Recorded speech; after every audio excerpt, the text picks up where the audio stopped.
Bonjour ou bonsoir. Je voulais répondre aujourd'hui à une question qui m'a été posée suite à un post que j'ai fait sur le site comprendremonbébé.com.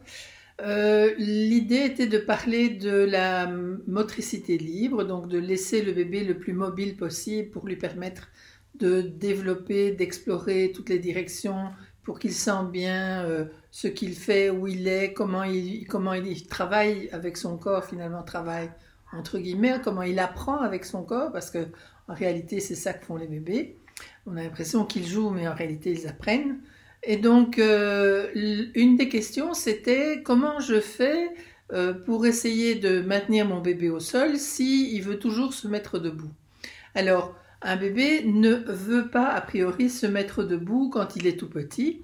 Par contre, ce qu'on voit, ce sont des bébés qui vont appuyer très très fort sur leurs jambes et qui vont mettre une tension vraiment au niveau de leurs genoux. On a l'impression qu'ils veulent se mettre debout. En fait, c'est souvent une réponse à une tension que le bébé a dans son corps. C'est souvent une réponse à une hyper-extension. Donc un bébé qui est plutôt dans cette position-là ou qui va tirer sur sa tête vers l'arrière comme ça parce qu'il a des tensions au niveau du dos, du cou, etc. Donc c'est mieux de ne pas permettre au bébé de faire ça, mais ça nous amène aussi à essayer de comprendre ce qui se passe et de voir comment on peut l'aider. Alors, beaucoup de parents, j'ai déjà fait une petite capsule là-dessus, mais beaucoup de parents portent les bébés sous les bras et c'est souvent quand ils sont portés comme ça que les bébés vont avoir tendance à poser les pieds et à donner l'impression qu'ils veulent se mettre debout.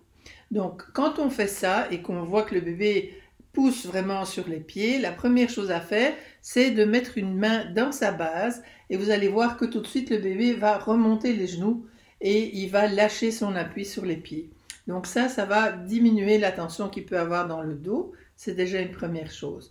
Donc pour éviter ce genre de situation, évitons de prendre les bébés sous les bras déjà, de toute façon, parce que c'est plus inconfortable pour eux, ça leur donne pas beaucoup de sécurité et surtout ils sont comme pendus, ils peuvent rien faire, leur corps est complètement dépendant de la personne qui les porte. Donc dans l'ensemble, on porte le bébé dans sa base, avec soit on le met contre soi et on peut le tenir comme ça, soit on le tient comme ceci, avec une main dans le dos et les doigts qui empêchent la tête bien sûr de tomber vers l'arrière. Alors, si votre bébé a tendance à vouloir se mettre debout, enfin du moins à donner l'impression de vouloir se mettre debout, vous pouvez très bien l'appuyer sur, le tenir comme ceci et l'appuyer sur un plan. Par exemple, vous vous mettez debout, vous le déposez ses pieds sur la table, vous le tenez bien au niveau de sa base et vous le laissez jouer, vous le laissez faire un petit peu trampoline avec la table par exemple ou avec vos genoux s'il est dans le canapé avec vous. Et vous allez voir que ça va lui permettre de décharger l'énergie qu'il peut avoir dans ses jambes sans pour autant se poser dessus et rester debout sur ses pieds, ce pourquoi il n'est pas du tout prêt. Et en général, on ne devrait pas mettre debout un bébé avant qu'il le fasse tout seul. Et surtout, on ne devrait pas faire avancer un bébé qui se met debout avant qu'il le fasse tout seul. Donc c'est pareil pour la position assise aussi. L'important au niveau de la motricité, de la mobilité, c'est que le bébé puisse aller dans toutes les directions, qu'il apprenne à utiliser son corps d'un côté, de l'autre, sa tête, tourner, voir avec un bras, il lève un bras, il lève l'autre bras, il va lever une jambe, etc.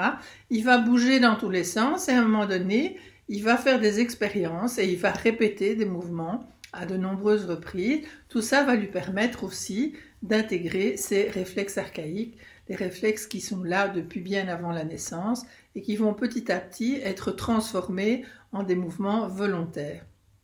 Et la transformation, l'intégration de ces réflexes est très importante pour le développement de l'enfant. C'est un autre chapitre. Donc, laissez le bébé le plus possible libre au sol, sur des textures, sur des épaisseurs différentes, donc pas toujours le même sol. Hein, ça peut être un peu plus mou, ça peut être un petit peu plus dur, ça peut être dans des directions différentes aussi. L'idée étant d'essayer d'éveiller sa curiosité. Si vous avez un bébé qui systématiquement tourne la tête vers la lumière et que vous le mettez toujours dans cette direction-là parce que votre canapé est mis dans cette direction-là, ben, il va avoir tendance à toujours tourner la tête de ce côté-là. Donc c'est bien soit de le changer de position, soit que vous changiez de position pour que du coup il ait envie de tourner la tête de l'autre côté.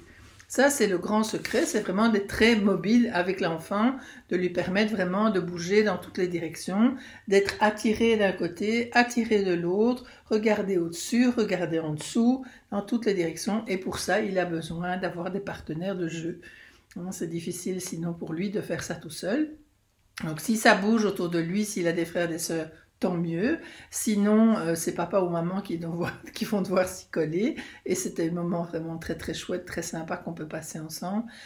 Voilà. Ce qui fait que un bébé ne se met pas debout tout seul. Il va avoir peut-être tendance à s'appuyer sur ses pieds. Ne le laissez pas faire.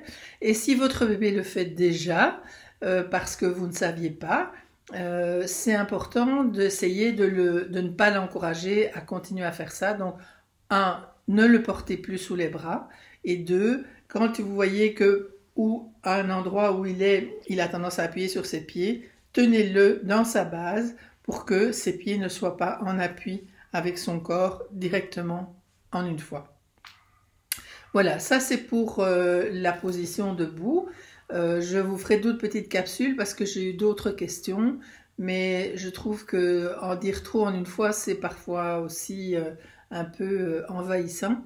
Et donc, j'espère que vous allez pouvoir tranquillement expérimenter ça avec bébé. Puis si vous avez des questions, n'hésitez pas à les poser sur le site ou sur la page Facebook, de manière à ce que je puisse faire peut-être d'autres capsules ou vous donner d'autres informations pour vous accompagner et vous aider. Voilà, je vous souhaite une belle journée ou une belle soirée. À bientôt.